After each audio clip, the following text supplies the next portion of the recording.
अस्सलामुअलैकुम।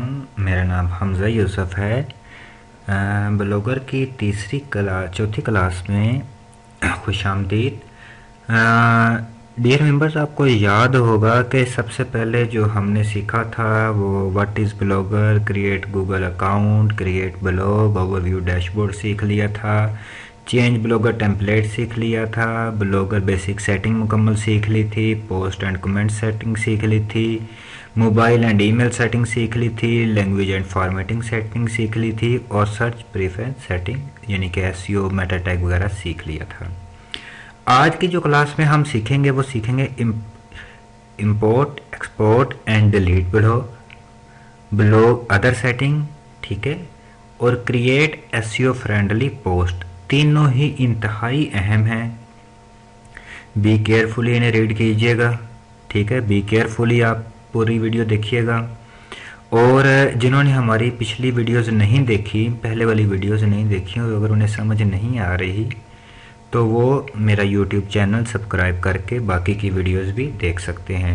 तो आइए चलते हैं हम अपनी क्लास की तरफ।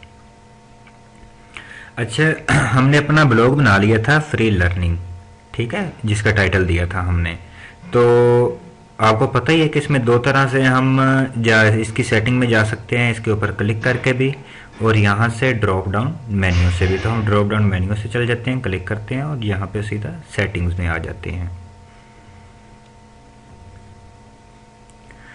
सेटिंग्स में हमने ये वाले सारा कुछ सीख लिया, setting, basic, post and comments, email, language and formatting, search preference.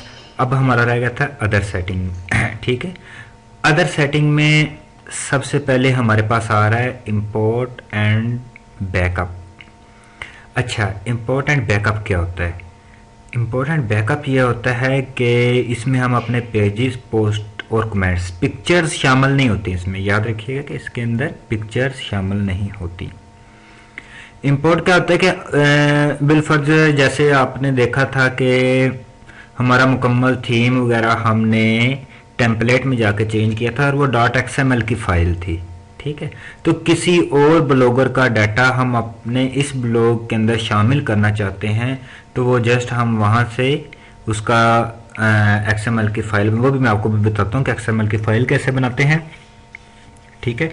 तो हम जस्ट इंपोर्ट के बटन पे क्लिक करते हैं, इंपोर्ट कॉन्टैक्ट के बटन पे क्लिक करते हैं और जनाब उसके बाद हम उसको इंपोर्ट कर लेते हैं, ठीक है। वो यही कह रहा है कि वेरीफाई, आप रिपोर्ट तो नहीं है, वेरीफाई करते हैं इंपोर्ट फ्रॉम कंप्यूटर। कंप्यूटर के अंदर अगर फाइल पड़ी हुई है तो हम कंप्यूटर से कर लेंगे। तो चूंकि अभी तो हमारे पास कोई और है नहीं है, जस्ट मैं वैसे बता रहा हूँ। बैकअप कॉन्टैक्ट, बैकअप का ये होता है कि आपके जितने पेजेस, पोस्ट और कमेंट्स वगैरह होंगे उन सब का बैकअप बना के आप अपने कंप्यूटर में सेव कर लेंगे और ये वही फाइल होगी जो आपकी .xml में होगी। अब फर्ज करें आपका कोई और ब्लॉग है और आप इसका सारा डाटा, पोस्ट, कमेंट्स वगैरह हर चीज़ अपने दूसरे ब्लॉग में लेके जाना चाह रहे हैं तो जस्ट यहाँ से बैकअप कॉन्टैक्ट करें, ठीक है, अपने कंप्यूटर में सेव कर लें और उसके बाद इंपोर्ट कॉन्टैक्ट पे क्लिक करें दूसरे ब्लॉग में जाके और दूसरे ब्लॉग में वही वाला ओपन कर दें तो आपका सारे का सारा डाटा, पोस्ट, कमेंट्स, पेजेस वगैरह सारा कुछ उधर आ जाएंगे। अगर आप अपने ब्लॉग को डिलीट करना चाह रहे हैं तो यहाँ पे डिलीट ब्लॉग पे क्लिक करते हैं। अच्छा, अब आ रहा है साइट फीड। फीड बर्नर क्या होता है, ठीक है। तो फीड बर्नर ये होता है कि हम अपने एसईओ के हवाले से भी बड़ा अहमियत रखता है, इसके अलावा हमारे पास विजिटर, सब्सक्राइबर्स के हवाले से भी बड़ा अहमियत रखता है। तो फीड बर्नर हमें हमारी फीड बर्नर में ये होता है कि अगर आपने देखा होगा मुख्तलिफ वेबसाइट्स विजिट करते हैं तो वहाँ पे पहले आ जाता है सब्सक्राइब, आप अपना ईमेल एड्रेस देते हैं और उसके बाद उसको आप सब्सक्राइब कर लेते हैं। आपके ईमेल एड्रेस पे लिंक आ जाता है, वो आपसे पूछेंगे वाकई आप इसको सब्सक्राइब करना चाह रहे हैं, तो अगर आप उसे ओके कर देते हैं तो आप उस वेबसाइट के रीडर बन जाते हैं। तो क्या होता है कि फिर जैसे ही उस ब्लॉग में या उस वेबसाइट में कोई नई पोस्ट आती है तो वो पोस्ट जितने भी लोगों ने सब्सक्राइब किया होता है वो सब को मेल चली जाती है, ठीक है। तो यहाँ पे आप उसकी सेटिंग कर सकते हैं कि आया जिन लोगों ने आपको सब्सक्राइब किया हुआ है वो उनको आप किस तरह का भेजेंगे। बाय डिफ़ॉल्ट तो फुल है, लेकिन आप इसमें यूटिल जंप ब्रेक यानी कि छोटा सा एक शॉर्ट नॉन कस्टम भी आप कर सकते हैं, यानी कि ब्लॉग पोस्ट एंड फीड्स ये भेज सकते हैं, ब्लॉग कमेंट्स एंड फीड्स ये भेज सकते हैं, पर पोस्ट कमेंट फीड्स ये भेज सकते हैं। लेकिन इसमें जो सबसे बेहतरीन रहता है वो है शॉर्ट, यानी कि शॉर्ट सा जाए और बाकी सारे का सारा आपका इधर फिल हो जाए। ठीक है, उसके बाद आता है आपका पोस्ट फीड रिडायरेक्ट यूआरएल। अच्छा, इस पे हम इंशाल्लाह ताला आगे पूरी एक वीडियो बनाएंगे, ये पूरे साइट फीड पे क्या आया, फीड बर्नर को ब्लॉग में ऐड किस तरह करते हैं, ये सारा कुछ होता है। लेकिन मैं आपको बता देता हूँ कि जो फीड बर्नर मुख्तलिफ वेबसाइट्स वाले हमें इसकी सहूलत मुहैया करते हैं, हम अपनी वेबसाइट में फीड बर्नर लगा देते हैं तो वो हमें एक यूआरएल देते हैं, तो वह यूआरएल हम यहाँ पे ऐड कर देते हैं। ठीक है, पोस्ट फीड फॉर फोटर, इसमें ये होता है कि जिन लोगों के पास आपका जाती है मेल जाती है, जिन जो आपके ब्लॉग के आपकी वेबसाइट के रीडर्स बन चुके होते हैं, तो यहाँ पे आप क्या करते हैं, आप वो कोड लगा सकते हैं कोई भी, जैसे फर्ज करें गूगल एडसेंस है तो आप गूगल एडसेंस का कोड लगा सकते हैं। तो जो मेल आपके पास जाएगी उनके पास जाएगी, उस मेल में आपका कोड भी साथ में आपके एड्स भी शो हो जाएंगे अगर आप शो करवाना चाह रहे हैं। ठीक है, इनेबल टाइटल एंड लिंक, ये अगर आप नो यस जैसे आपका दिल करे पोस्ट में जो अगले आपके रीडर्स के पास जाएगी उसमें अगर आप रखना चाह रहे हैं तो आप उसमें रख सकते हैं। ठीक है, ओपन आईडी जारी बात है, फ्री हमारा ये यूआरएल ही आ रहा है। अडोलट कंटेक्ट्स में आ रहा है कि अगर फर्ज करें आपके वेबसाइट में कोई अडोलट कंटेक्ट पड़ा हुआ है और आप उसको बच्चों की पहुंच से, इट्स मीन के बच्चों की पहुंच से दूर रखना चाह रहे हैं। ठीक है, तो यहाँ पे आप अगर यस कर देंगे, अगर पड़ा हुआ है तो यस कर देंगे, तो क्या होगा कि फिर 18 ईयर्स के कम जो होंगे वो आपके ब्लॉग तक नहीं पहुंच सकेंगे, इससे ऊपर वाले पहुंचे, ये सारा गूगल खुद करेगा। ठीक है, गूगल एनालिटिक्स आईडी अगर आप यहाँ पे ऐड करते हैं तो इसका क्या होता है कि आपके जितने भी पेजेस व्यूज होते हैं वो उन सब को, ठीक है, उन सब को वो आपसे पूछता है कि वो उन सब को रीड कर रहा होता है और आपको साथ साथ बताता है कि इसमें आप कितने पेजेस व्यूज हुए हैं, किस किस डिवाइस से हुए हैं, कहाँ कहाँ से हुए हैं। ये भी बहरहाल एक अच्छी चीज़ है। आप गूगल में सर्च करके गूगल एनालिटिक्स पे जाएं, वहाँ पे अपना आईडी बनाएं, वहाँ पे आपको आपका एक आईडी दे देंगे, आप आईडी यहाँ पे लाके सेव कर दें तो वहाँ पे आपके पास सारी इसकी आपके ट्रैफिक की, पेज व्यूज़ की, सारा कुछ वहाँ पे आपके पास हिस्ट्री आना शुरू हो जाती है। यानी कि गूगल फिर वो गूगल का एनालिटिक्स टूल जो है वो आपके ब्लॉग को या आपकी वेबसाइट को मुकम्मल रीड कर रहा होता है कि कौन बंदा कहाँ से आया, कितनी देर रुका, क्या क्या। अब आते हैं हम अपने सबसे फर्स्ट जो सबसे अहम है, जिसमें अक्सर लोग नज़रअंदाज कर देते हैं, अंधे वाह। देखिए मैं आपको बताता हूँ, हमारा जो तीसरा टॉपिक था वो है न्यू पोस्ट का। ठीक है, हमें ये तो पता चल गया कि इंपॉर्टेंट बैकअप क्या होता है, इसके अलावा ये भी पता चल गया कि ये फीड बर्नर वगैरह, बहरहाल इस पर तो मैं इंशाल्लाह ताला पूरी वीडियो आपको दे दूंगा। ठीक है, पूरी वीडियो इस पर बनाएंगे बाद में। अभी आते हैं न्यू पोस्ट की तरफ। तो हम एसईओ फ्रेंडली न्यू पोस्ट कैसे कर सकते हैं, पूरी एसईओ के हवाले से एसईओ फ्रेंडली न्यू पोस्ट। ठीक है, तो अब ये पोस्ट में होता है, ये देखें यहाँ पे सबसे पहले टाइटल, अब टाइटल में हमने कैसे रखना होता है और यहाँ पे ये उसकी बॉडी आ जाती है, बॉडी में क्या लिखना होता है, किस तरह से लिखना होता है ये, और ये साइड पे मैं आपको थोड़ा जूम करके भी दिखाता हूँ। ये सारा ये label, schedule, permalinks, location option, custom reports, tags, ये क्या चीज़ें हैं ये मैं आपको बताता हूँ। अच्छा, सबसे पहले आते हैं टाइटल। तो देखें इसमें जब भी पोस्ट करनी है आप एक दिन की 10 पोस्ट्स की बजाय सिर्फ एक पोस्ट कर लें, लेकिन प्रॉपर और अच्छे अंदाज से पोस्ट कर लें, वो इंतहाई बेहतर है। बजाय कि अगर आपने 10 पोस्ट की हैं और बिल्कुल किसी चीज़ का ख्याल नहीं किया तो वो आप करते गए हैं तो वो बिल्कुल आपके काम की ही पोस्ट नहीं होगी। उसमें कुछ अगर आप एसईओ को मद्देनजर रखते हुए देखें, कीवर्ड्स को हमने खास तौर पे मद्देनजर रखना होता है। जैसे मैंने आपको पिछली वीडियोस में वो ऑनलाइन डाटा एंट्री का हवाला देके समझाया था कि किस तरह सिर्फ ऑनलाइन डाटा एंट्री जॉब्स लिखा और हमारी वेबसाइट टॉप पे आ गई थी। ठीक है, तो इन कीवर्ड्स को हम किस तरह यहाँ पे मद्देनजर रखेंगे। नंबर 1, सबसे पहले पोस्ट पे आपने ये ख्याल करना है कि आपके जो करेक्टर्स जो अल्फाज स्पेस के साथ 60 से ज़्यादा नहीं होने चाहिए। ठीक है, कम हो जाएं, लेकिन 60 से ज़्यादा नहीं होने चाहिए। और इतने खूबसूरत अंदाज में आपने अपना टाइटल देना होता है कि उस टाइटल में मतन की समझ आ जाए कि आया इस पोस्ट में है क्या। ठीक है, उसमें कीवर्ड्स का भी आपने ख्याल रखना है और अपनी मुकम्मल बॉडी का भी ख्याल रखना है। तो यहाँ पे आपने पोस्ट देनी होती है। जैसे फर्ज करें मैं आपको लर्निंग सिखा रहा हूँ, ब्लॉग कैसे बनाते हैं, तो मैं सिंपल लिख देता हूँ how to create a blog. ठीक है, तो देखें इन हिंदी उर्दू आगे वो भी ऐड कर सकते हैं, लेकिन ये चीज़ अपने ख्याल रखनी है कि 60 से ज़्यादा नहीं होने चाहिए आपके। अब आते हैं हम अपने बॉडी में। बॉडी, अच्छा, एक मुकम्मल पोस्ट क्या होती है? एक मुकम्मल पोस्ट ये होती है कि उसके अंदर आपका आर्टिकल शामिल हो। ठीक है, आर्टिकल से मुराद कि आपका अच्छा खासा मजमून शामिल हो उसमें। उसके अलावा उसमें पिक्चर्स शामिल हों, और अगर मुमकिन हो तो उसके अंदर वीडियो भी शामिल हो उसी मुकम्मल आपके पोस्ट के रिलेटेड। तो आपको उसमें मुकम्मल समझ आ जाती है कि आया हमारी एक वो पोस्ट एक मुकम्मल होती है। मुकम्मल पोस्ट जिसे हम एक बेहतरीन पोस्ट कहते हैं, उसमें आपकी आ जाता है एक सबसे पहले बेहतरीन टाइटल। ठीक है, दूसरे नंबर पे आपका आ जाता है उसमें आपका एक मजमून जिसे कहते हैं मजमून लिखा होना चाहिए मुकम्मल, एक आर्टिकल लिखा होना चाहिए। तीसरे नंबर पे उसमें आर्टिकल में उसी हिसाब से आपकी पिक्चर्स खूबसूरत अंदाज में ऐड होनी चाहिए और वीडियो होनी चाहिए। ठीक है, ये एक मुकम्मल पोस्ट कहलाती है एसईओ के हवाले से। और बॉडी के अंदर जो आपने यहाँ पे लिखना है उसमें आपका शामिल होना चाहिए कीवर्ड्स को भी आपने खास तौर पर मद्देनजर रखना है। उसके अंदर भी वो बाज़ात आपके आर्टिकल्स में से भी गूगल आपको ट्रैवलिंग के दौरान उसमें से कीवर्ड्स उठा लेता है। ठीक है, बाकी और भी काफ़ी ज़्यादा चीज़ें होती है। जैसे मैं यहाँ पे फर्ज करें जस्ट लिख देता हूँ वेलकम।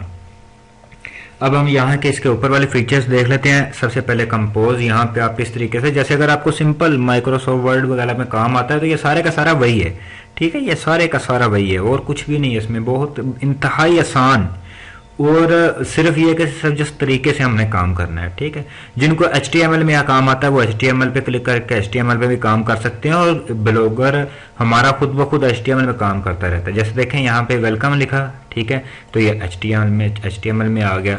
अगर आप इसमें ये देखिए इसमें इसने खुद ही मुकम्मल HTML की कोडिंग मुकम्मल कर भी दी है। अगर आप HTML को जानते हैं तो यहाँ पे 2 पे करके मैंने क्लिक किया तो आप कंपोज पे आ जाते। ये देखें यहाँ पे आ गया वेलकम टू।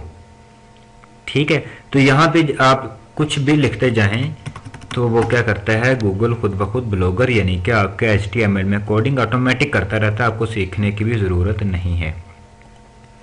ठीक है, अब आ जाते हैं वेलकम, इसके साथ ये HTML वाला आ गया। ठीक है, इसके अलावा ये वाला इसमें आपका डिफ़ॉल्ट फ़ॉन्ट वगैरह आ जाते हैं कि कौन सा आप रखना चाह रहे हैं। यहाँ पे आपका स्मॉल, नॉर्मल, लार्जेस्ट वाला आ जाता है कि इसमें आप कौन सा साइज़ क्या रखना चाह रहे हैं। ठीक है, इसमें आपके फ़ॉन्ट्स आ जाते हैं, कौन सा फ़ॉन्ट्स देना चाह रहे हैं। जैसे फ़र्ज़ करें मैंने वेलकम को सिलेक्ट किया और यहाँ पे मैंने अगर ये करते तो ये देखें इसका फ़ॉन्ट थोड़ा सा चेंज हो गया। अगर मैं इस पर टाइम पे कर देता हूँ तो और थोड़ा सा चेंज हो जाएगा। अगर मैं एरियल पे कर देता हूँ थोड़ा सा और चेंज हो जाएगा। तो जो आपको अच्छा लगे अपनी पोस्ट के मुनासिबत से आप उसको ऐड कर सकते हैं। ये क्या चीज़ है, ये है हेडिंग, सब हेडिंग, माइनर हेडिंग और नॉर्मल। वेलकम को अगर मैं हेडिंग में करता हूँ तो ये थोड़ा बड़ा हो जाता है। ठीक है, मैं इसका फ़र्क बताता हूँ आपको, फ़र्क होता है कि सब हेडिंग में करता हूँ तो छोटा हो जाता है, माइनर हेडिंग में करता हूँ तो और छोटा हो जाता है, लेकिन नॉर्मल में करता हूँ। अच्छा, इसका फ़र्क क्या होता है, देखें बाज़ वेबसाइट होती हैं जिस वक्त हमारा ब्लॉग अच्छा चल जाता है तो हम उस पर, ज़ाहिरी बात है कि हम इसमें अर्निंग के लिए हम ये ब्लॉग बना रहे हैं। तो जिस वक्त हमने यहाँ से अर्निंग करनी होती है तो हमने बाज़ साइट्स होती हैं, जैसे फ़र्ज़ करें इन्फोलिंक्स है। तो इन्फोलिंक से क्या होता है कि वो हमें टेक्स्ट पे ऐड देता है, यानी कि वो हमारे टेक्स्ट के ऊपर हमारे एड्स को शो करवाता है। ठीक है, तो जितना हमारा टेक्स्ट होगा उसी में ही वो हमारे सारे के सारे एड्स शो करवाएगा। तो अब यहाँ पे मैं आपको बताता हूँ कि देखें अगर आपके सारे के सारे एड्स टेक्स्ट होगा तो वो आपके एड्स शो होंगे। अब अगर यहाँ पे आपका वेलकम नॉर्मल है, ठीक है। तो इसका मतलब है कि ये टेक्स्ट है, वो आपके हेडिंग्स में या हेडलाइन में वो शो नहीं करेगा। अगर आप उसमें हेडिंग कर देते हैं तो फिर वो वेलकम पे आपका टेक्स्ट नहीं है शो करेगा, ठीक है। वो सिर्फ जो नॉर्मल अल्फाज होंगे सिर्फ उन्हीं पे ही शो करेगा। तो आप बेशक ये सब सारे का सारा नॉर्मल रहने दें, लेकिन उसके बाद आप यहाँ से इसकी सेटिंग कर सकते हैं। जैसे देखें ये बोल्ड के लिए आ रहा है कि अगर आप इसको थोड़ा सा मोटा करना चाह रहे हैं, क्लिक कर दिया, बोल्ड हो गया। ये जनाब आपके पास इटैलिक के लिए आ रहा है, अगर यहाँ पे आप क्लिक कर देते हैं तो ये थोड़ा सा टेढ़ा हो जाता है। अंडरलाइन के लिए कर लेते हैं तो इस पर क्लिक करेंगे तो ये देखें ये अंडरलाइन हो गया है, ठीक है। इसका अगर आप कलर चेंज करना चाह रहे हैं तो आप यहाँ से कलर भी चेंज कर देते हैं। ये देखें इसका कलर चेंज हो गया है। अगर आप इसका बैकग्राउंड कलर चेंज करना चाह रहे हैं तो आप इस पर क्लिक करके बैकग्राउंड कलर चेंज कर सकते हैं, ठीक है। अगर आप इसके ऊपर लिंक देना चाह रहे हैं, वेलकम के ऊपर लिंक, यानी कि इस पर आप किसी वेबसाइट का लिंक देना चाह रहे हैं, जैसे जॉब के लिए अगर मैं कर देता हूँ तो अपनी वेबसाइट का डाटा एंट्री जॉब्स, तो आप इसको सिलेक्ट करके यहाँ लिंक पे क्लिक करते हैं, ठीक है। और लिंक पे क्लिक करने के बाद आप टेक्स्ट डिस्प्ले हम वेलकम पे कर रहे हैं और वेबसाइट का यहाँ पे आप एड्रेस यूआरएल नोट कर देते हैं या वेबसाइट का एड्रेस और यूआरएल यहाँ पेस्ट कर देते हैं। उसके बाद ये पूछता है कि ओपन लिंक न्यू विंडो करना है कि या इसी पे करना है, तो आप हमेशा ओपन लिंक न्यू विंडो करें ताकि जो लिंक हो वो दूसरी टैब में ओपन हो, यहीं पे ना रहे, ठीक है, ताकि आपकी इस पोस्ट में से आपका विजिटर ज़ाया ना हो जाए। उसके बाद यहाँ पे ये इंसर्ट आ वीडियो पे आ जाता है। इंसर्ट आ वीडियो पे अगर आप क्लिक करते हैं तो इंसर्ट आ वीडियो में ये काफ़ी ज़्यादा ऑप्शंस देता है आपको। आप इसमें यूट्यूब की वीडियोस ऐड कर सकते हैं, अपने आप कंप्यूटर से अपलोड कर सकते हैं। यहाँ पे आप चूज़ करके अपने कंप्यूटर से अपलोड कर सकते हैं फ्रॉम यूट्यूब। यहाँ पे आप यूट्यूब में सर्च करके वीडियोज़ ऐड कर सकते हैं। माई यूट्यूब वीडियोज़, आपके इस अकाउंट में जितनी वीडियोज़ होंगी वो यहाँ पर आ जाएंगी अगर इस जीमेल एड्रेस पे आपके यूट्यूब पे आपने वीडियोज़ अपलोड की हुई हैं। फ्रॉम योर फ़ोन, अगर आपके फ़ोन में कोई वीडियो पड़ी तो आप उसको मोबाइल डिवाइस से कनेक्ट कर लें और यहाँ पे आप इसकी वीडियो अपलोड कर सकते हैं, ठीक है। अच्छा, अब सबसे मेन चीज़ आ रही है इमेजेस। देखिए इमेजेस में भी हमने एसईओ का ख़ास तौर पे ख्याल रखना होता है। अब फ़र्ज़ करें मैं कोई भी इमेज अपलोड करता हूँ तो यहाँ पे ये सर्च चूँगा, पहली दफ़ा कर रहा हूँ तो ओके गो एडिट कह रहा है। अच्छा, इमेज अपलोड करने में भी काफ़ी ऑप्शन मांग रहा है। फ्रॉम दिस ब्लॉग, अगर किसी ब्लॉग से करना चाह रहे हैं तो आप वहाँ पे ये उसका यूआरएल वगैरह लिखेंगे। ये इसका वेब एल्बम कह रहा है उसका, उसमें आपको कोई अगर वीडियो का इमेजेस लाना चाह रहे हैं तो उसका कर सकते हैं। From your phone, from your webcam, from your URL, आप किसी भी वीडियो का उसका पिक्चर का यूआरएल दे दें तो वो पिक्चर आ जाएगी। जैसे फर्ज करें, देखें मेरे पास पीके डाटा एंट्री जो वेबसाइट है, तो मैं इसका यही वीडियो देता था। कॉपी इमेज एड्रेस करता हूँ, कॉपी इमेज एड्रेस ही करना होता है, यहाँ पेस्ट करता हूँ तो ये देखें यहाँ पे अभी इसकी इमेज आ जाएगी। ये इमेज आ गई है, मैं इसको भी सिलेक्ट करके कर सकता हूँ, ठीक है। तो ये इमेज आ गई है। अब इमेज इसके अलावा मैं अपने कंप्यूटर से भी अपलोड कर सकता हूँ, यहाँ से भी मैं अपलोड कर सकता हूँ। चूज़ फाइल पे क्लिक करें और अपने कंप्यूटर से पिक्चर अपलोड कर लें। लेकिन सिर्फ पिक्चर अपलोड नहीं करनी। देखें पिक्चर अपलोड करने के बाद भी इसमें आपने इसका ख्याल रखना होता है। सबसे पहले कि आप इसको कहाँ पे रखना चाह रहे हैं, लेफ्ट साइड पे, राइट साइड पे, सेंटर में रखना चाह रहे हैं, कहाँ पे रखना चाह रहे हैं, तो वो ऑप्शन आती है हमारे पास ये वाली सेंटर। अगर लेफ्ट साइड पे तो ये इस तरफ लेफ्ट साइड पे आ जाएगा, अगर राइट साइड पे तो ये आपका राइट साइड पे आ जाएगा, अगर सेंटर में रखना चाह रहे हैं तो सेंटर में। फिर उसके बाद आ जाता है इसका साइज़। आप लार्ज साइज में रखना चाह रहे हैं, एक्स्ट्रा लार्ज में रखना चाह रहे हैं, ठीक है। एक्स्ट्रा लार्ज में ये होता है कि आपके ब्लॉग की सेटिंग के हिसाब से उसके साथ सेट हो जाता है, ठीक है। अगर फुल आपने पिक्चर रखनी है, अगर छोटी रखनी है तो आप एक साइड पे कर दें। ओरिजिनल साइज करेंगे तो ये ओरिजिनल साइज में चली जाएगी। ये देखें काफ़ी ज़्यादा लॉन्ग हो गई है तो हमारा ब्लॉग ज़रा खूबसूरत नहीं लगेगा। तो हम इस पर अगर एक्स्ट्रा लार्ज पे करते हैं तो ये बिल्कुल नॉर्मल प्रॉपर साइज़ पे आती है, अगर मैं इसमें बड़ी पिक्चर रखना चाह रहा हूँ। लेकिन पिक्चर रखने के बाद अब इसके अंदर आपने दो चीज़ें मस्ट भी ऐड करनी है फॉर एसईओ के हवाले से, कि ये पिक्चर आया किसके रिलेटेड है। वो आपने करना है ऐड कैप्शन। यहाँ पे आपने पिक्चर के रिलेटेड लाजमी लिखना है कि ये पिक्चर किसके लिए। देखें उसमें का ये होगा कि गूगल में अगर आप कुछ सर्च करते हैं, बाद में उसमें इमेजेस में सर्च करते हैं तो आपके पिक्चर इमेजेस में आ जाते हैं, तो वहां से भी आपके पास विजिटर आ सकते हैं, ठीक है।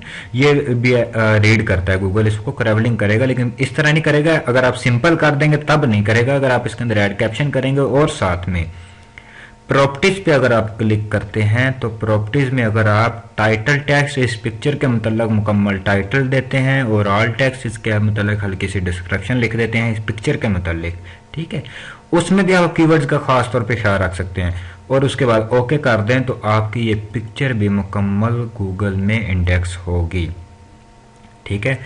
वरना इतनी जल्दी इंडेक्स नहीं होती, इसके इस तरह ये होता है कि मुकम्मल इंडेक्स होती हैं, ठीक है। अच्छा, इंसर्ट जंप ब्रेक क्या चीज़ है? अगर आप फर्ज करें कोई लाइन लिख दी आपने और मेरे पास यहाँ पे ये अच्छा नहीं लग रहा, तो इसके नीचे अब मैं लिखना चाह रहा हूँ, यानी कि आपने देखा अक्सर लाइन लगी होती है तो आप इंसर्ट जंप ब्रेक कर दें तो ये देखें एक लाइन आ जाएगी, उसमें आप कुछ अल्फाज लिख सकते हैं, फिर आप दोबारा जंप ब्रेक पे क्लिक करते हैं तो ये यानी कि जंप ब्रेक उसके नीचे आता जाएगा, ठीक है। अच्छा जी, उसके बाद आ जाता है कि हम अपने सारे इस टेक्स्ट को कहाँ पे रखना चाह रहे हैं। तो इसको अगर आप, मैंने जैसे वो पिक्चर का बताया था, अगर आप इसको लेफ़्ट साइड पे रखना चाह रहे हैं लेफ़्ट साइड पे कर दें, ठीक है।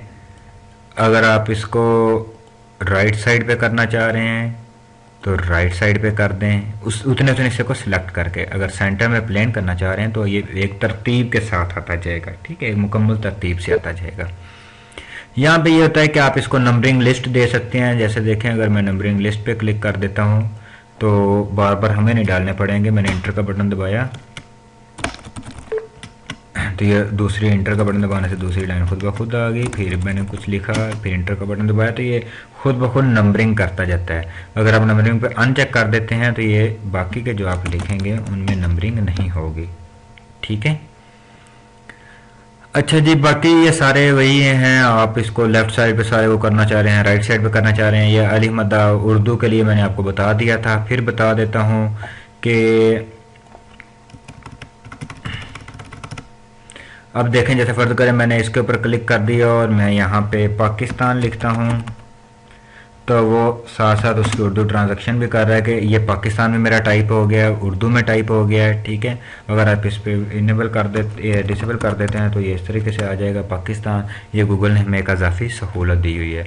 तो आप इस बात को समझ अब गए होंगे कि सबसे पहले टाइटल सिर्फ और सिर्फ 60 वर्ड से ज़्यादा नहीं होना चाहिए विद स्पेस। ये एसईओ के हवाले से इंतहाई अहम है, ठीक है, हमने अपनी वेबसाइट पे टाइटल कैसा देना है। फिर उसके बाद आर्टिकल लिखना है, आर्टिकल के अंदर जहाँ जहाँ ज़रूरत हो आपने वहाँ पे पिक्चर अपलोड करनी है और पिक्चर में आपने ऐड कैप्शन और प्रॉपर्टीज लाजमी ऐड करनी है विद कीवर्ड्स और पिक्चर के रिलेटेड कि ये पिक्चर इस चीज़ के रिलेटेड है। और अगर हो सके आपके आर्टिकल के रिलेटेड या आपकी पोस्ट के रिलेटेड तो उसमें आपने वीडियो भी उसी मुनासबत से ऐड कर देनी है, ठीक है। अब आते हैं लेबल्स में। अब देखें मैं आपको अपना एक ब्लॉग दिखाता हूँ ideashare.blogspot.com। उसमें मैं आपको एक चीज़ दिखाता हूँ कि ये आया लेबल्स और ये किन चीज़ों के लिए काम आते हैं। जो चूँकि हमने अपना टेम्पलेट ज़रा अच्छे तरीके से बनाना है तो उसमें हम उसी हिसाब से काम करेंगे, ठीक है। ये देखें ये मेरा एक ब्लॉग है और उस ब्लॉग पे अगर आप ये देखें ये ऊपर सबसे पहले टेक्नोलॉजी, 3D प्रिंटर, कंप्यूटर्स और दूसरे नंबर पे इकॉनमी, ई कॉमर्स आ रहा है, बिल्ड अ बिजनेस, बिजनेस के हवाले से आ रहा है, फॉरेक्स के हवाले से, फैशन, वेब होस्टिंग और मूवीज़ का इसके अंदर ऐड किया गया है, ठीक है। तो अब ये जो चीज़ है, जो टेम्पलेट और जो थीम हमने ऐड किए थे, देखें हमने वो दूसरी वेबसाइट में भी ऐड किया था, तो ये जो चीज़ है ये सारी की सारी लेबल्स हमने लगाए हुए हैं। ये 3D प्रिंटर और ये जनाब डिजिटल कैमराज, ये सारे के सारे हमने लेबल्स लगाए हुए हैं। तो अब आपने यहाँ पे लेबल बनाना होता है अपनी पोस्ट के रिलेटेड, इंतहाई अहम है। देखें अब मैं फर्ज करें बना रहा हूँ लर्निंग के रिलेटेड ना, तो मैं ब्लॉग के रिलेटेड बेसिकली बना रहा हूँ, तो मैं यहाँ पे ब्लॉग लिखता हूँ, उसके बाद स्पेस डाल देता हूँ, ठीक है। तो ये मेरा एक कंप्लीट हो गया, एक मेरा लेबल बन गया। अब फर्ज करें मैं अपने ब्लॉग पे आता हूँ और यहाँ पे मैंने ब्लॉग की ऑप्शन रखी हुई है और ब्लॉग के अंदर यह पोस्ट खुद ब खुद आ जाएगी जिसको को पब्लिश करूँगा। अगर इसके बाद यहाँ पे उर्दू ब्लॉगर क्लासेस का मैं कर देता हूँ, लर्निंग का कर देता हूँ, तो यहाँ पे मैं फ़र्ज़ करें लर्निंग भी लिख देता हूँ, ठीक है, तो ये दो लेबल हो गए। उसके बाद फिर स्पेस डालता हूं, तो यहाँ पे क्या होता है कि यहाँ पे ब्लॉग पे भी आ जाएगी, और उसके बाद अगर यहाँ पे लर्निंग के नाम से ऑप्शन होगी ना, तो ये पोस्ट दो जगह पे शो होगी। यहाँ पे ब्लॉग की जगह भी शो होगी और यहाँ पे लर्निंग की जगह भी शो होगी, अगर यहाँ पे लर्निंग का लेबल लगाया होगा तो। ठीक है,